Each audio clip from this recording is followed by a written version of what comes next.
A fachada de perfeição e a realidade sombria por trás dos obituários. Quando Betsy Bloomingdale faleceu em 19 de julho de 2016, em sua propriedade em Holmby Hills, devido a uma insuficiência cardíaca congestiva aos 93 anos, os obituários foram calorosos e admiráveis. O New York Times a chamou de socialite e amiga de influenciadores. O Telegraph a descreveu como a rainha deslumbrante de um beau monde. A Vanity Fair a lembrou como a personificação da frase "um ato de classe". Sua propriedade na Delphin Drive, uma vila italiana de 10 mil pés quadrados redesenhada no estilo Hollywood Regency, pelo lendário Billy Haynes, com 9 quartos, jardins de rosas e dálias que ela mesma cuidava, uma casa de piscina e quadra de tênis, foi vendida para Tom Ford por 38,75 milhões de dólares.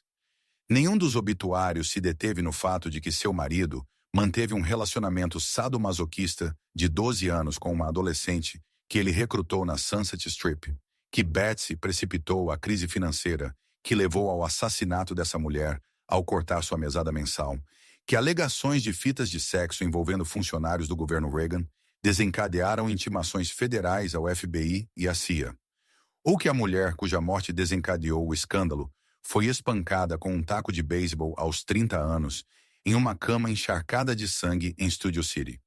O verdadeiro segredo sombrio da esposa de Bloomingdale não era o que seu marido fazia em particular. Era a forma experiente, implacável e bem-sucedida com que ela administrou o conhecimento disso. E como o mundo social que ela habitava colaborou completamente na gestão, aceitando a performance de perfeição pelo seu valor nominal, porque a alternativa exigiria o desmantelamento de toda a arquitetura da vida civilizada de Los Angeles. As origens de uma dinastia e a ascensão social em Los Angeles. Neste relato, traçamos a vida de Betsy Bloomingdale, a filha de um médico de Beverly Hills que se casou com uma das dinastias de varejo mais famosas da América. Tornou-se a melhor amiga da primeira-dama, presidiu a sociedade de Los Angeles por meio século e sobreviveu a um escândalo envolvendo assassinato, fitas de sexo e a Casa Branca de Reagan que teria destruído qualquer um que não tivesse sua combinação específica de maquinaria social, crueldade jurídica e a determinação de ferro que o Telegraph observou que sua abordagem aparentemente ingênua da vida escondia. Betsy Bloomingdale nasceu em 2 de agosto de 1922 em Los Angeles, filha única de Vera e do Dr. Russell Bloomingdale, ambos emigrantes nascidos na Austrália. Seu pai era um proeminente médico de Beverly Hills, colocando a família firmemente na classe média alta da sociedade da Califórnia, desde o nascimento.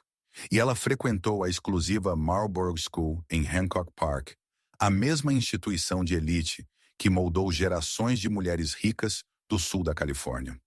Em 14 de setembro de 1946, ela se casou com Alfred Schiffer Bloomingdale, neto de Lyman Bloomingdale, cofundador da lendária loja de departamentos de Nova York, que abriu seu primeiro grande East Side Bazaar na Terceira Avenida em 1872. Alfred era filho de Hiram Bloomingdale, vice-presidente da loja, tornando-o um verdadeiro herdeiro de uma das grandes dinastias de varejo da América. O casal se estabeleceu em Bel Air e teve 3 filhos, Geoffrey, Lisa e Robert. O império do cartão de crédito e a paixão pela alta costura Alfred era muito mais do que um herdeiro de departamentos. No início da década de 1950, ele lançou um conceito de cartão de crédito chamado Dine and Sign para ajudar seus amigos ricos a jantar em restaurantes sofisticados, sem carregar dinheiro.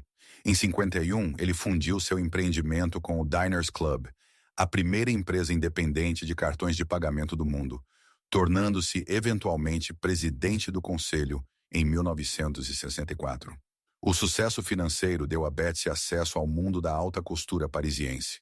Começando em 61 com seu primeiro vestido Balmain, ela se tornou uma peregrina regular nos ateliês de Paris.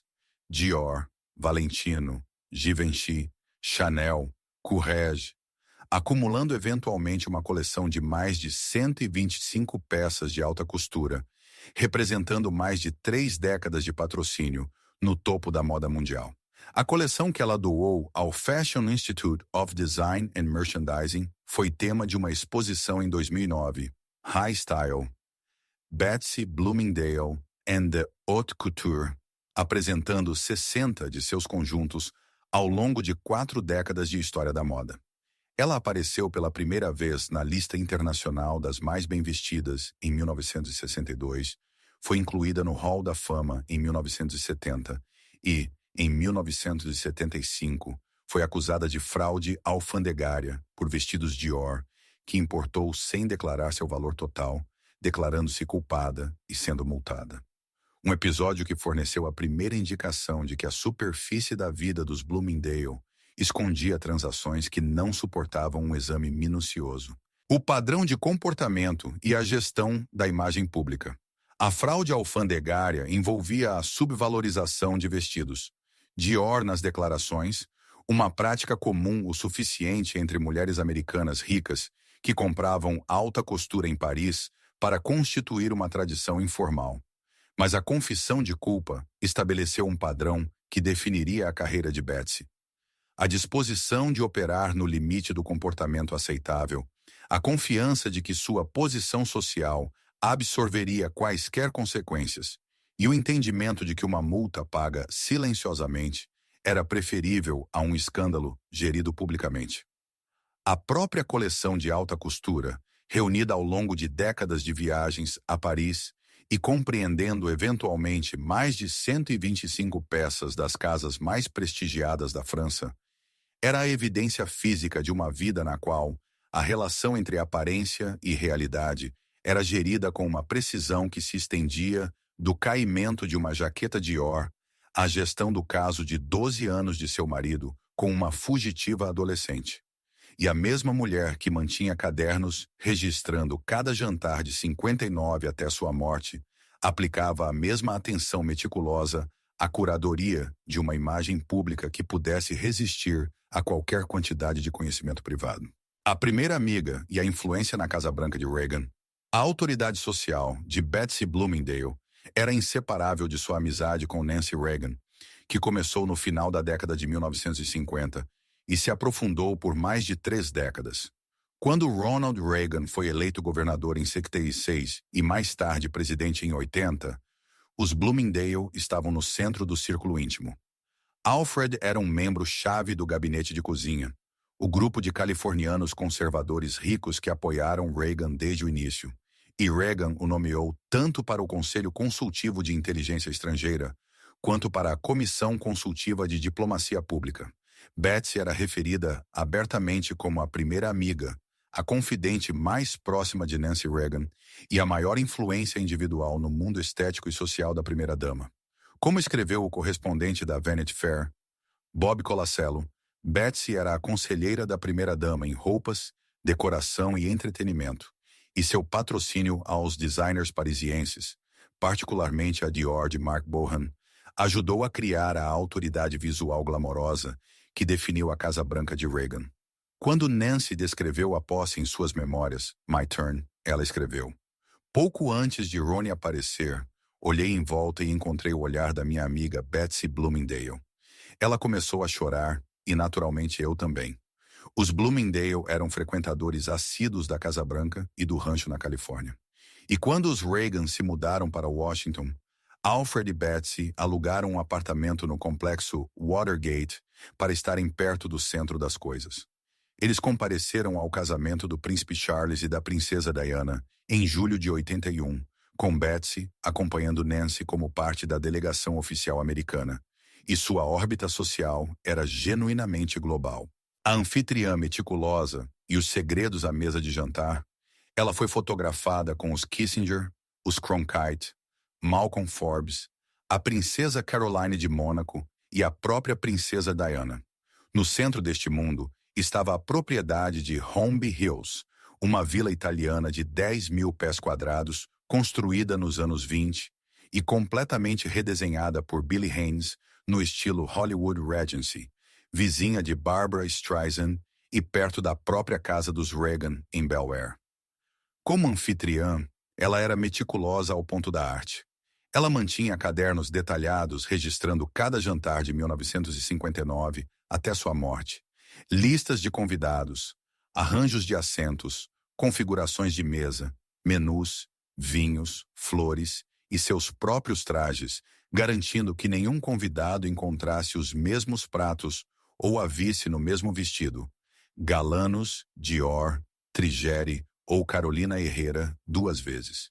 Seu primeiro prato de assinatura, caviar e salmão defumado em meio abacate coberto com creme fraiche, tornou-se emblemático de um certo glamour rarefeito da Califórnia. E os próprios cadernos, abrangendo quase 6 décadas, são o registro privado mais completo do entretenimento da elite de Los Angeles no século XX. Ronnie contava histórias engraçadas e algumas nem tanto sobre o Irã e o Iraque. Por exemplo, ela lembrou a Vanity Fair sobre um jantar na Casa Branca em 1985. E a intimidade casual da lembrança, o marido da primeira-dama compartilhando inteligência geopolítica sobre caviar e creme fraiche, em um jantar oferecido pela esposa de um homem que estava simultaneamente compartilhando informações classificadas com uma jovem de 17 anos que ele havia recrutado na Sunset Strip. Captura a qualidade específica do mundo Bloomingdale. A informação fluía livremente à mesa de jantar. E a questão de para onde ela ia depois que os convidados partiam era uma pergunta que a arquitetura social de Betsy foi projetada para evitar que alguém fizesse. A maquinaria de supressão e a performance diária.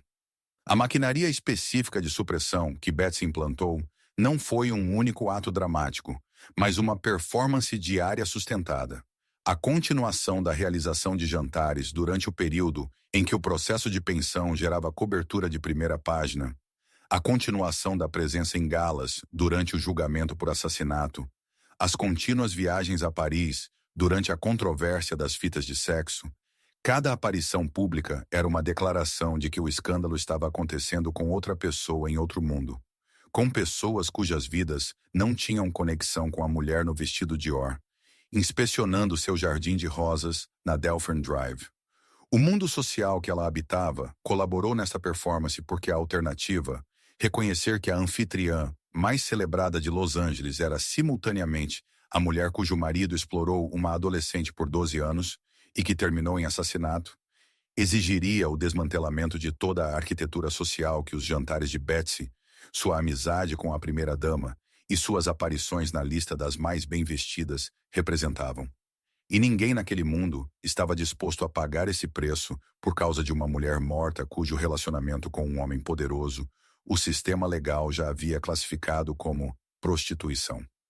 Morgan ficou tão desconfiada da sobreposição entre a rede de Betsy e sua própria equipe jurídica que demitiu seu advogado após saber que ele havia jantado com os Reagan. E a própria demissão foi evidência de que a maquinaria social que Betsy comandava havia penetrado até mesmo na representação legal da mulher que a processava. Os tentáculos de Bel Air e da Casa Branca alcançando o próprio tribunal. A perfeição como estratégia e o encontro fatídico de Alfred à propriedade de Holmby Hills era a personificação física de tudo o que Betsy havia construído. Os interiores de Billy Haynes, os jardins de rosas, os 9 quartos, a piscina e a quadra de tênis, a proximidade com a propriedade de Barbra Streisand e com a própria casa dos Reagan em Bel Air. Tudo isso constituindo um ambiente doméstico de tal perfeição visual que a ideia de algo sórdido existindo em sua vizinhança era psicologicamente impossível para qualquer pessoa parada na sala de jantar, observando as flores, a prata e os talheres precisamente arranjados. A perfeição era a estratégia, e a estratégia era eficaz, porque o mundo que Betsy habitava valorizava a perfeição acima da verdade e perdoaria quase tudo que fosse apresentado com elegância suficiente. Após a morte de Alfred, ela se reinventou como palestrante sobre estilo pessoal, percorrendo o país com uma palestra chamada Estilo, Todos Têm, Qualquer Um Pode Ter. Inspirada pelas perpétuas consultas de moda de sua vizinha Eva Gabor, ela desenhou uma linha de roupas de descanso para a marca Swirl. Em agosto de 1969, Alfred Bloomingdale, de 53 anos, encontrou Vicki Morgan, de 17 anos, uma fugitiva de Montclair, Califórnia, que trabalhava como lanterninha no Grauman's Chinese Theater, em Hollywood, em um restaurante na Sunset Strip. Morgan, que já era casada com Earl Lamb, de 47 anos na época, chamou a atenção de Alfred imediatamente, e ele teria ligado para ela até 20 vezes por dia nos 2 meses seguintes. O ritual sadomasoquista e a vida dupla de Alfred O, que começou como um caso convencional de homem rico, era algo muito mais perturbador. Desde o início, Alfred procurou envolver Morgan em seus rituais sexuais sadomasoquistas. De acordo com um depoimento juramentado de 231 páginas de Morgan, arquivado em apoio ao seu processo posterior de pensão, Alfred trazia regularmente prostitutas pagas, amarrava-as e batia nelas enquanto Morgan assistia, e eventualmente atraiu Morgan para as sessões. Ela o descreveu como um Jekyll e Hyde, um pilar polido do conservadorismo americano, que privadamente amarrava e batia regularmente em prostitutas nuas em um ritual sexual que a assustava mortalmente. Um de seus papéis estipulados, ela alegou, era servir como sua terapeuta para ajudar a superar seu complexo de Marquês de Sade. Alfred mudou Morgan para seu próprio apartamento. Forneceu-lhe um Mercedes, empregadas domésticas e uma mesada mensal que eventualmente chegou a $18.000. Prometeu torná-la uma estrela de cinema e a apresentou a políticos e empresários ricos, enquanto continuava a escoltar Betsy a galas de caridade, jantares na Casa Branca e casamentos reais. O fingimento foi interrompido em 1973, quando Betsy literalmente pegou Alfred e Vicky juntos em seu carro do lado de fora do Ménage à Trois, um salão de cabeleireiro da moda em Los Angeles, que ambos frequentavam. Ela deu um ultimato. Alfred deveria encerrar o relacionamento completamente. Ele obedeceu externamente. Morgan foi cortada e, sem o apoio de seu sugar daddy, ela espiralou em mais 2 casamentos fracassados, períodos prolongados de trabalho sexual e dependência de drogas, entrando em reabilitação em 79. A retomada do caso e a arquitetura financeira do segredo. Mas Alfred retomou silenciosamente o relacionamento em algum momento depois disso, restabelecendo o apoio financeiro que, na época de seu diagnóstico de câncer, havia subido de volta para 18 mil por mês, e o caso durou impressionantes 12 anos no total. Quando ele não estava levando Betsy ao Met, como dizia um relato da época, ele estava batendo em prostitutas vestidas de couro com um cinto. O depoimento de 231 páginas que Morgan arquivou em apoio à sua reivindicação de pensão continua sendo o documento mais abrangente da vida secreta de Alfred Bloomingdale. E seu conteúdo, que entrou no registro público através dos processos judiciais, descreveu um padrão de comportamento que ia muito além de um caso extraconjugal convencional.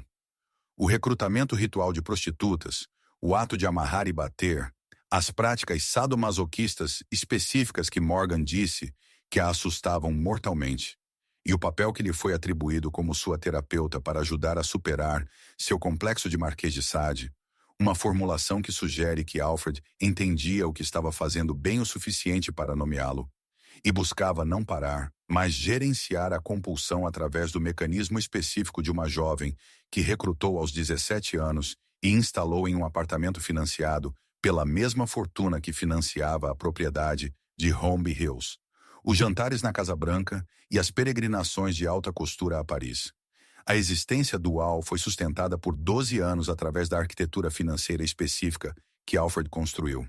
Os pagamentos mensais a Morgan, o apartamento, o Mercedes, as empregadas domésticas, tudo correndo em paralelo com o lar conjugal, os 2 sistemas exigindo orçamentos separados, logística separada, e o entendimento específico de que as pessoas que gerenciavam um sistema não se comunicariam com as pessoas que gerenciavam o outro.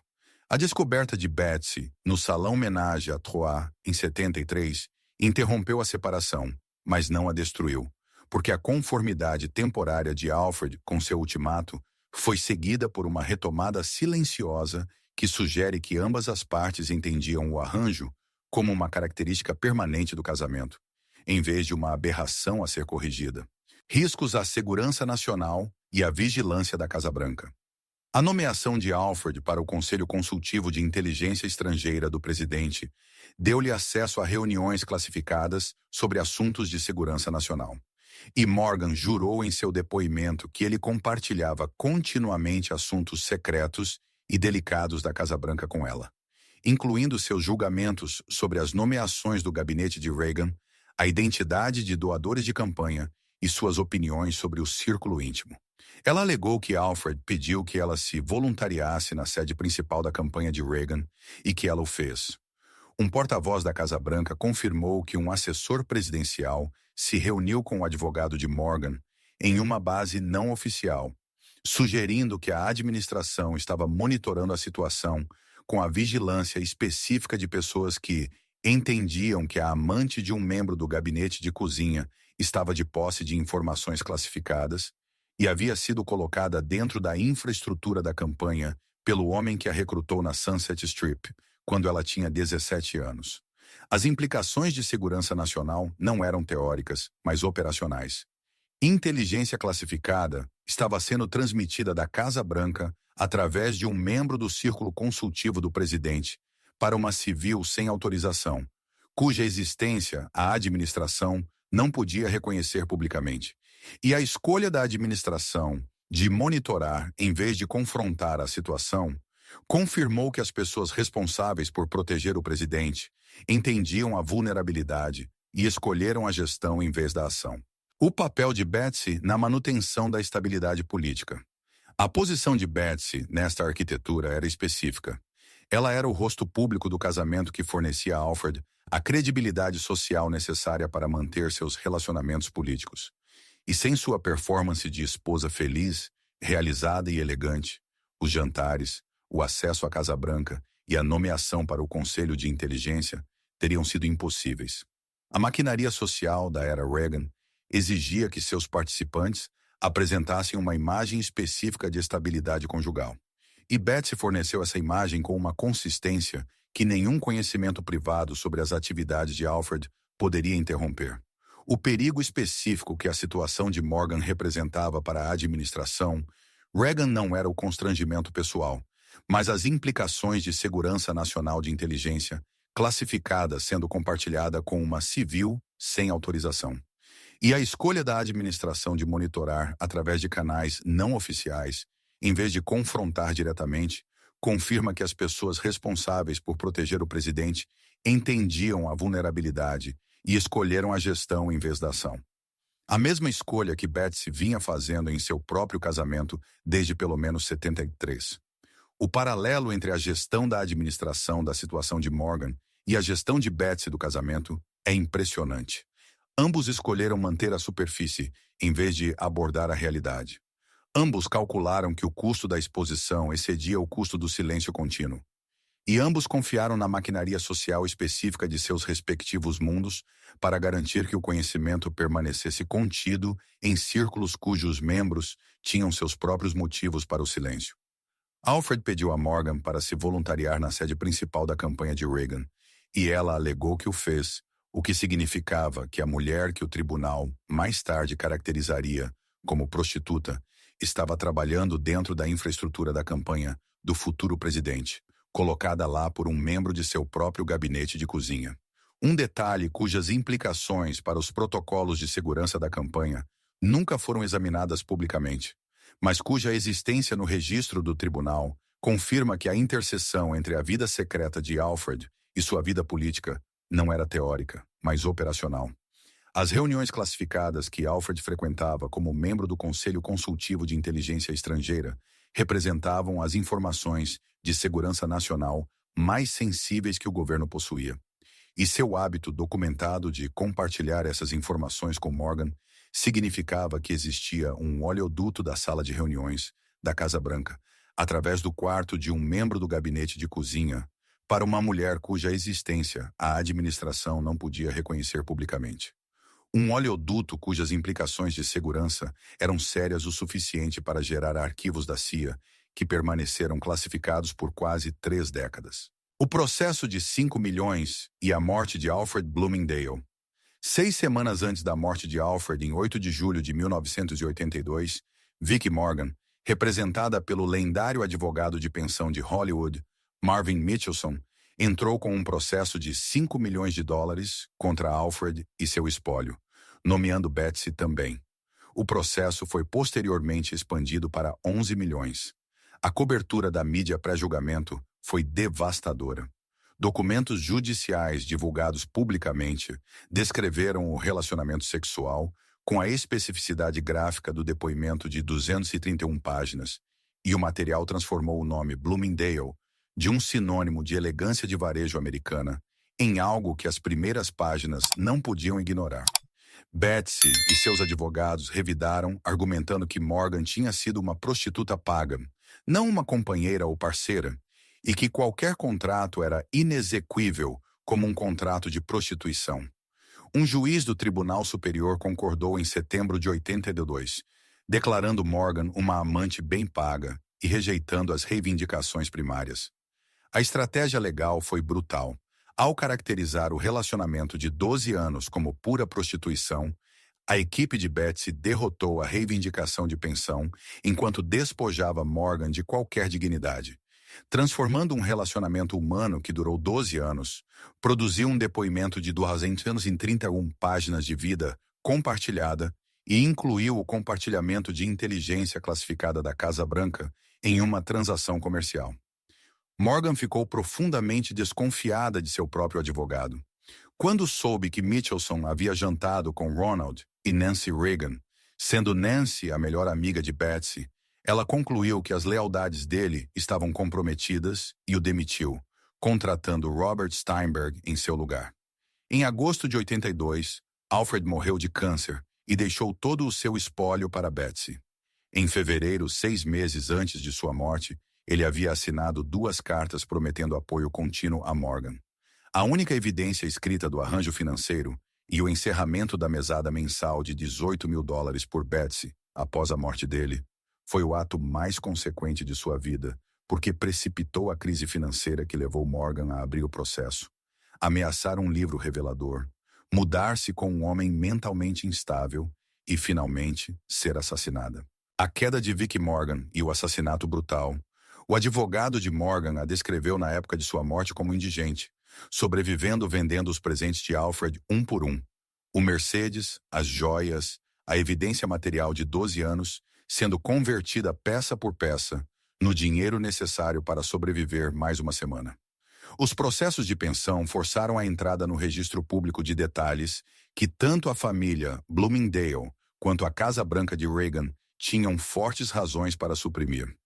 A natureza das práticas sexuais descritas no depoimento, o compartilhamento de informações classificadas, a presença da amante de um membro do gabinete de cozinha dentro da infraestrutura da campanha e a arquitetura financeira que sustentou o arranjo por mais de uma década. Cada detalhe que entrava no registro do tribunal danificava a superfície do casamento Bloomingdale e que, por extensão, a credibilidade social do círculo de Reagan que havia abraçado os Bloomingdale como membros do anel mais interno. E o julgamento causou particular constrangimento entre os amigos de Bloomingdale em Washington, porque demonstrou que o mundo das ocasiões de estado da Casa Branca e das aparições na lista das mais bem vestidas estava correndo em paralelo com sexo sadomasoquista e inteligência classificada compartilhada em quartos. A lacuna entre esses mundos agora era uma questão de registro público, arquivada em um tribunal e relatada em todos os jornais do país.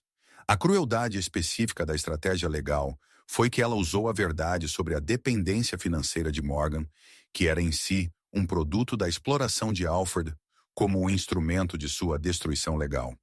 O argumento de que ela era uma prostituta em vez de uma parceira foi eficaz precisamente porque Alfred estruturou o relacionamento como uma transação financeira desde o início, pagando mensalmente pelo acesso a uma mulher que recrutou aos 17 anos. E a aceitação do sistema legal desta caracterização recompensou a própria estrutura de exploração que produziu o relacionamento em primeiro lugar. Porque quanto mais Alfred havia comodificado Morgan, mais completamente a lei podia rejeitar suas reivindicações como comerciais em vez de pessoais. A demissão de Mitchelson por Morgan após saber que ele havia jantado com os Reagan Foi um ato de desespero de uma mulher que concluiu que o mundo social contra o qual ela estava lutando havia penetrado em sua própria defesa legal. E a própria demissão confirmou que as redes sobrepostas de Bel Air e da Casa Branca tornaram impossível para ela encontrar representação cujas lealdades não estivessem comprometidas. O fim trágico e o mistério das fitas de vídeo. Em 7 de julho de 1983, menos de 11 meses após a morte de Alfred, Vicki Morgan foi encontrada espancada até a morte no condomínio de Studio City que compartilhava com Marvin Pancoast, um conhecido gay profundamente perturbado que ela conheceu na reabilitação de drogas. Pancoast entrou na delegacia de polícia de North Hollywood às 3h20 da manhã e disse aos oficiais: "Não, eu não testemunhei um assassinato. Eu acabei de matar alguém." A polícia encontrou o corpo parcialmente vestido de Morgan em sua cama encharcada de sangue, com o crânio fraturado e um taco de beisebol de madeira por perto. Ela tinha 30 anos, estava indigente, vendendo suas joias da era Bloomingdale e seu Mercedes, havia retornado à prostituição e planejava um livro revelador, nomeando políticos e empresários influentes que haviam sido seus clientes. A distância da Sunset Strip ao condomínio de Studio City, dos 17 aos 30 anos, medida em anos de dependência, rituais sadomasoquistas documentados em um depoimento de 231 páginas, 2 casamentos fracassados após o abandono temporário de Alfred, prostituição prolongada, dependência de drogas, reabilitação e o colapso financeiro final, desencadeado pelo corte da mesada por Betsy, foi a distância que a exploração de 12 anos de Alfred Bloomingdale, de uma fugitiva adolescente, percorreu, e terminou com um taco de beisebol e um crânio fraturado em um condomínio, para o qual ela foi forçada porque não podia pagar para morar sozinha. O motivo declarado de Pancoast flutuou. Ele disse aos investigadores que queria acabar com a miséria dela devido aos crescentes problemas financeiros em um relato, e em sua confissão gravada, disse que a matou porque ela o tratava como um escravo. E a própria flutuação sugere um homem cujo estado mental era muito desordenado para produzir uma narrativa consistente, o que levantou a questão de se partes adicionais haviam dirigido ou encorajado o assassinato. Uma questão que o julgamento levantaria, mas nunca responderia. A cadeia de causalidade e as implicações do silêncio. A cadeia de causalidade do corte da mesada por Betsy até a presença de Morgan no condomínio de Studio City na noite de 7 de julho está documentada no registro do tribunal e reconhecida pelos advogados de Morgan. Os $18.000 por mês tinham sido a estrutura que mantinha Morgan alojada, funcionando e em silêncio. E quando o pagamento parou, o silêncio terminou e o desespero começou. O processo de pensão, o livro revelador ameaçado, os esforços cada vez mais frenéticos para extrair do espólio de Bloomingdale o dinheiro que ela acreditava que lhe era devido, e a mudança final para um condomínio compartilhado com um homem mentalmente instável que, na noite de 7 de julho, pegaria um taco de beisebol e terminaria a sequência que havia começado 14 anos antes na Sunset Strip. O assassinato foi o evento que transformou o escândalo Bloomingdale de um constrangimento social em uma questão criminal com potenciais implicações de segurança nacional. Porque Morgan planejava o livro revelador que teria nomeado os políticos e empresários que haviam sido seus clientes. E a questão de se alguém com interesse em impedir a publicação desse livro desempenhou um papel em sua morte foi uma questão que o julgamento levantaria através do argumento do advogado de defesa de que pessoas desconhecidas a mataram para suprimir material incriminador. A pergunta nunca foi respondida, e a lacuna entre o que foi alegado e o que foi provado continua sendo a característica específica do caso Morgan que sustenta o interesse público há 4 décadas. A condenação de Pancoast resolveu a questão legal de quem cometeu o assassinato, mas deixou inteiramente aberta a questão de se o assassinato foi cometido sob a direção de outra pessoa. E a constelação específica de interesses que teria sido servida pelo silêncio permanente de Morgan, o espólio de Bloomingdale, a administração Reagan, os políticos e empresários não nomeados do livro revelador, era uma constelação cujos membros tinham os meios, o motivo e a capacidade institucional para organizar exatamente o tipo de resultado que ocorreu. O escândalo de Edwin Meese e os arquivos da CIA dias após o assassinato. O advogado de Beverly Hills, Robert K. Steinberg, anunciou publicamente que recebeu 3 fitas de vídeo de uma misteriosa mulher loira carregando uma bolsa Gucci, alegando que mostravam festas sexuais sadomasoquistas com Alfred Morgan, 2 nomeados da administração Reagan, um congressista dos Estados Unidos e outras figuras proeminentes. Ele nomeou o conselheiro presidencial Edwin Meese como um participante filmado. Meese negou ter conhecido Morgan, e a própria negação tornou-se parte do escândalo porque a questão de se um conselheiro presidencial participou de festas sexuais sadomasoquistas ao lado de um membro do gabinete de cozinha e sua amante adolescente era agora uma pergunta que exigia uma negação oficial de um dos funcionários mais graduados da Casa Branca de Reagan, o que significava que o escândalo havia penetrado na infraestrutura de comunicações da administração, independentemente de as fitas serem reais. E o espetáculo de um conselheiro presidencial negando publicamente a participação em festas sexuais com a amante de um dos conselheiros mais próximos do presidente era em si uma forma de dano que nenhuma negação poderia reparar totalmente. Steinberg disse à imprensa que planejava destruir as fitas, a menos que funcionários da Casa Branca as solicitassem. E 3 dias depois, horas após a promotoria pedir que fossem preservadas como evidência, ele relatou que foram roubadas. Ele foi acusado de desacato criminal e não contestou.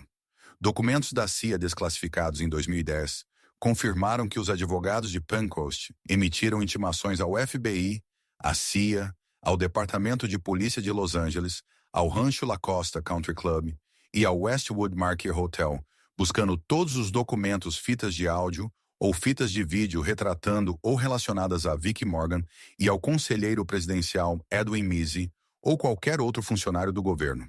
O próprio advogado de Morgan revisou fitas apreendidas em seu condomínio e as declarou inócuas, contendo apenas programas de televisão gravados. Nenhuma evidência de que as fitas descritas por Steinberg foram autenticadas surgiu, mas o episódio lançou uma sombra duradoura. A alegação foi crível o suficiente para desencadear intimações federais às agências de inteligência do país, e a CIA manteve arquivos sobre o assunto que não foram desclassificados até 27 anos após o assassinato. Vulnerabilidade e a estratégia de contenção institucional. A controvérsia das fitas de sexo, existindo as fitas ou não, revelou a vulnerabilidade específica que a vida dupla de Alfred criou para a administração. A possibilidade de que evidências visuais de altos funcionários do governo participando de atividades ilegais existissem em mãos descontroladas. E a resposta institucional, as intimações federais, os arquivos da CIA, a desclassificação décadas depois, confirma que as implicações de segurança nacional do escândalo Bloomingdale foram levadas a sério nos níveis mais altos do estabelecimento de inteligência. Porque o mesmo homem que se sentou no Conselho Consultivo de Inteligência Estrangeira e frequentou reuniões classificadas estava conduzindo uma vida paralela, cuja documentação, se existisse, constituiria um risco de chantagem de primeira ordem. O silêncio institucional que cercou a controvérsia das fitas, as intimações emitidas e respondidas, os arquivos classificados e não desclassificados por quase 3 décadas, foi a versão do estabelecimento de segurança nacional da mesma estratégia que Betsy empregou em sua vida pessoal. Gerenciar o conhecimento, conter o dano e garantir que a superfície, seja de um casamento ou de uma administração, permanecesse inalterada pelo que quer que estivesse acontecendo por baixo dela. Pancoast foi a julgamento em junho de 84. Seu advogado de defesa argumentou que pessoas desconhecidas assassinaram Morgan para suprimir fitas incriminadoras e que Pancoast confessou falsamente devido a uma doença mental. Após 6 horas de deliberações, o júri o condenou por assassinato em primeiro grau e o sentenciou a 26 anos de prisão perpétua. Ele morreu em 91 em um hospital prisional da Califórnia por complicações relacionadas à AIDS. A Vanity Fair enviou Dominic Dunn para cobrir o processo e seu artigo descreveu o julgamento como um elenco de filme B e um enredo tão vulgar quanto o seu fim. Durante o julgamento, Betsy quebrou seu silêncio de 2 anos e testemunhou, chorando no banco das testemunhas, alegando ignorância sobre o acordo de pensão e mantendo que nunca encontrou Morgan durante a hospitalização de Alfred. A avaliação final de uma vida e o triunfo da elite. Em dezembro de 84, um júri concedeu $200 mil ao espólio de Morgan. O valor representava pagamentos pendentes que Alfred prometeu nas 2 cartas que assinou em fevereiro de 82. $200 mil de um espólio que valia dezenas de milhões foi a avaliação final que o sistema legal colocou em 12 anos da vida de uma mulher. Uma mulher que entrou no relacionamento aos 17 anos e foi assassinada aos 30. E o valor representava o mínimo que a lei podia extrair da fortuna Bloomingdale. A soma específica que Alfred colocou por escrito e nada mais. Os 12 anos de vida compartilhada, as refeições compartilhadas, as confidências compartilhadas sobre assuntos da Casa Branca, a presença dentro da campanha de Reagan, tudo avaliado em 0 por um sistema legal que aceitou a caracterização de Betsy do relacionamento como prostituição em vez de parceria. Pankhurst morreu em 91 e o que quer que ele soubesse sobre as circunstâncias completas, se as fitas de sexo eram reais, se a mulher loira com a bolsa Gucci existia, se partes adicionais haviam dirigido ou encorajado o assassinato, morreu com ele. O julgamento de Pankhurst foi o último processo público no escândalo Bloomingdale. E sua conclusão, a condenação de um homem mentalmente instável pelo assassinato de uma mulher indigente, forneceu o fechamento que o sistema legal exigia, deixando inteiramente sem exame a cadeia de decisões financeiras, legais e sociais que colocaram Morgan naquele condomínio naquela noite. E a pessoa que tomou a mais consequente dessas decisões não foi um réu, mas uma testemunha, chorando no banco, alegando ignorância e retornando à sua mansão em Holmby Hills quando seu testemunho terminou. O prêmio de $200 mil capturou a maneira específica como o sistema legal funciona quando uma parte comanda os recursos de Bel Air e da Casa Branca, e a outra é representada por qualquer advogado que uma mulher indigente possa contratar. A avaliação de Dunn do julgamento como um elenco de filme B capturou a dimensão de classe do caso. O fato de que o mundo que produziu a vida dupla de Alfred Bloomingdale era poderoso demais, conectado demais e bem representado demais para ser responsabilizado pelas consequências dessa vida, e que a única pessoa responsabilizada foi um homem mentalmente instável, cuja culpa não esgotava o inventário moral do que aconteceu com Vicky Morgan. O padrão de predação e a laboriosa manutenção da perfeição. Em 2017, a atriz e cantora Janice Page, aos 95 anos, publicou uma coluna no Hollywood Reporter descrevendo uma tentativa de estupro por Alfred em 1944, quando ela tinha 22 anos e ele 28. Um diretor de cinema a apresentou a Bloomingdale e marcou um encontro que se tornou violento. Page escapou. A alegação estendeu a linha do tempo da predação de Alfred para 44, 2 anos antes do casamento, o que significava que o padrão de comportamento sexual violento contra mulheres havia sido estabelecido antes de Betsy entrar em cena. O intervalo do incidente de Page em 44 até o relacionamento com Morgan, que começou em 69 e continuou até a morte de Alfred em 82, cobre 38 anos de predação documentada. E Betsy viveu toda a sua vida adulta no centro do mundo deste homem, beneficiando-se de sua riqueza e conexões políticas, enquanto apresentava a superfície polida de um casamento feliz a um mundo social que aceitava a superfície pelo seu valor nominal. A escolha de permanecer casada não foi passiva, mas ativa, renovada diariamente, e a energia específica necessária para manter a performance sabendo quem Alfred era enquanto apresentava o que o casal parecia ser, foi o trabalho que impulsionou toda a carreira social de Betsy Bloomingdale. O intervalo cobre a totalidade do casamento Bloomingdale, o que significa que não houve período do casamento durante o qual o comportamento predatório de Alfred não estivesse ativo ou recentemente concluído. A qualidade específica do casamento que Betsy apresentou ao mundo, os guarda-roupas de alta costura, os interiores de Billy Haynes, os jantares meticulosamente registrados, o caviar e o creme fraiche, e os cadernos rastreando cada seleção de vinho e cada arranjo de flores. Não era, portanto, um complemento à predação, mas uma performance conduzida simultaneamente com ela. As duas atividades ocupando o mesmo casamento, o mesmo lar, a mesma arquitetura financeira e o mesmo calendário social, uma pública e celebrada e a outra privada e criminosa.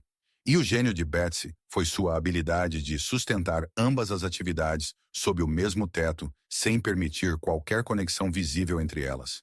A educação na escola Marlborough, os interiores de Billy Haynes, as 125 peças de alta costura, as aparições na lista das mais bem vestidas, a amizade com Nancy Reagan, os cadernos detalhados registrando cada jantar por 6 décadas, cada elemento da Betsy pública foi construído com uma minúcia que não deixava espaço para a realidade privada transparecer.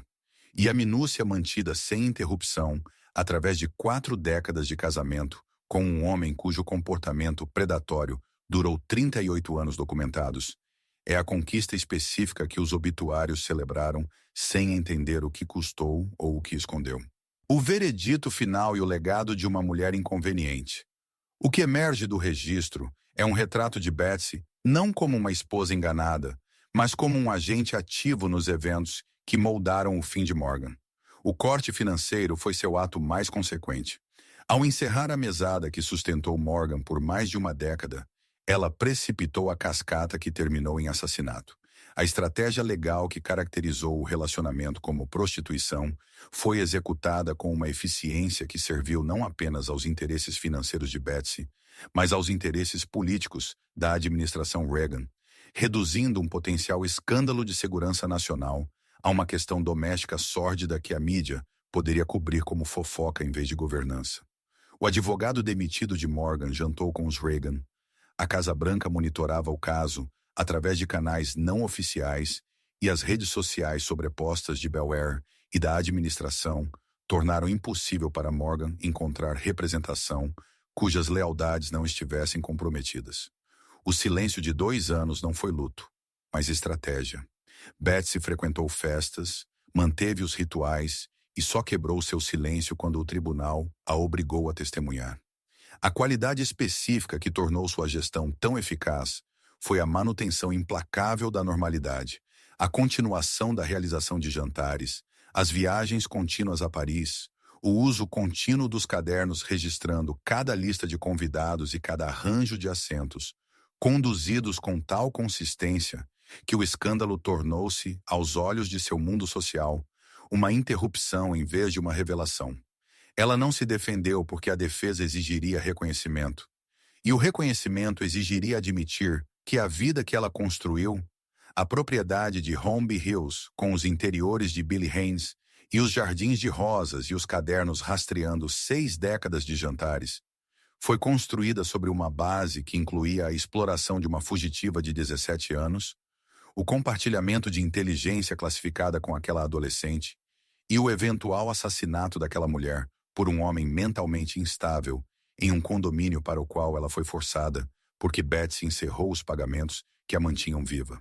Dunn ficcionalizou a saga em seu romance de 1990, An Inconvenient Woman, no qual os personagens de Betsy, Alfred e Morgan são levemente velados. O título é um veredito. Morgan não era uma vítima aos olhos do mundo que Dunn estava analisando, mas simplesmente uma inconveniência para a riqueza. Uma verdade desarrumada em uma vida de outra forma imaculada. A publicação do romance não produziu consequências sociais para Betsy, porque um romance é ficção por definição, e a distância entre a ficção e o registro do tribunal foi suficiente para manter a negação plausível que sua posição exigia. A verdadeira Betsy continuou oferecendo seus jantares lendários, continuou viajando para Paris, continuou presidindo a hierarquia, permaneceu próxima de Nancy Reagan durante a presidência e muito depois da morte de Ronald Reagan, em 2004, fornecendo companhia durante os anos de Alzheimer. Ela publicou seu livro de entretenimento em 94, doou seu guarda-roupa ao FDM e foi homenageada na gala de abertura em 2009. Sua nora Justine atribuiu sua sobrevivência à sua profunda fé católica romana e à sua própria dureza, e a combinação implantada, através de 4 décadas de gestão de escândalos, produziu uma mulher que sobreviveu a cada pessoa que poderia tê-la prejudicado, superou cada história que ameaçava defini-la e morreu aos 93 anos em uma mansão vendida por quase 40 milhões de dólares. Os efeitos pessoais foram leiloados na Christie's. Os obituários foram gentis.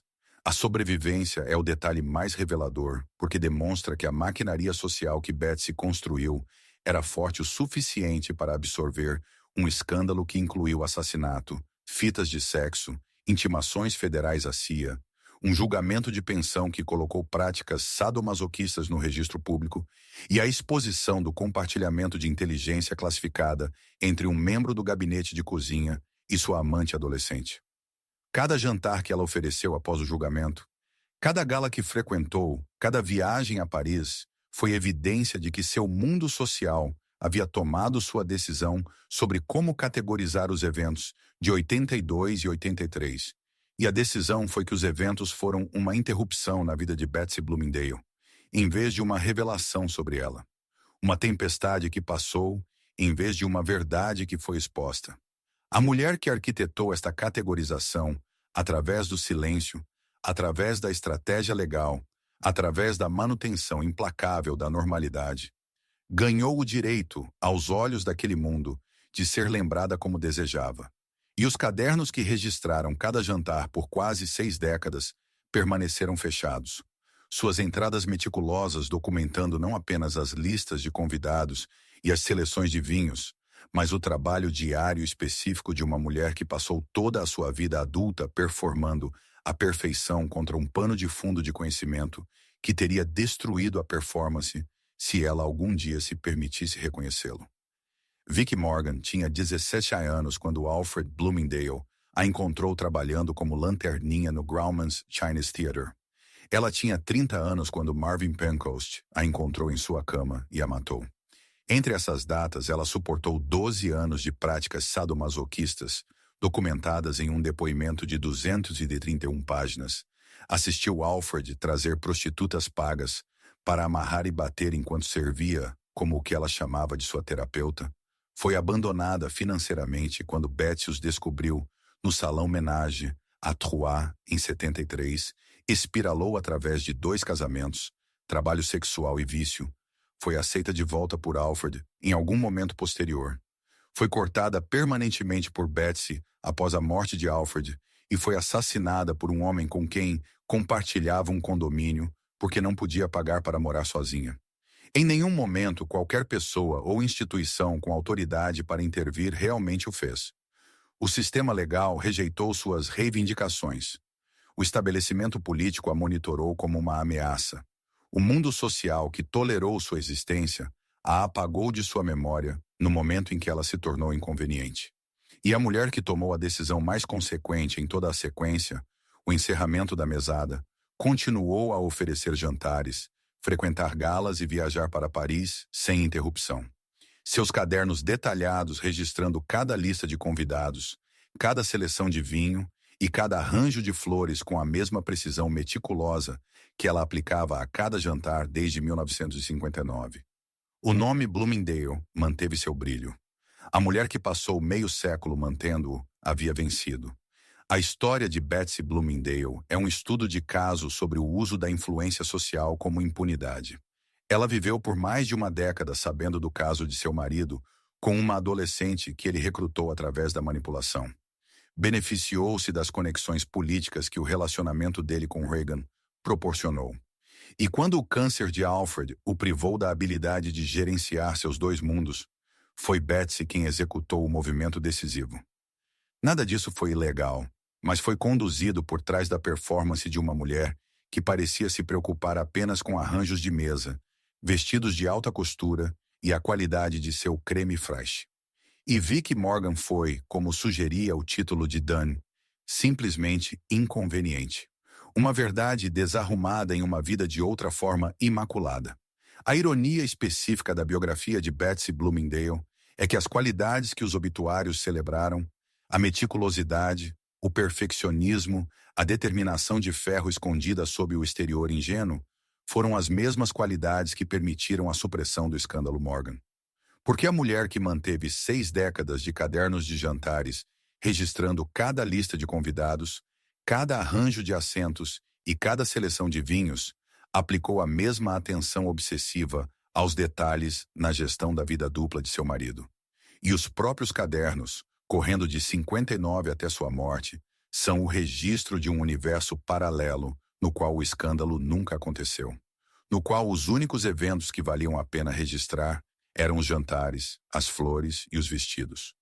Um universo construído com tal cuidado meticuloso que se tornou para o mundo que o habitava a única realidade que importava. Ela foi a anfitriã mais meticulosa da história de Los Angeles. E a meticulosidade era tanto sua arte quanto sua armadura.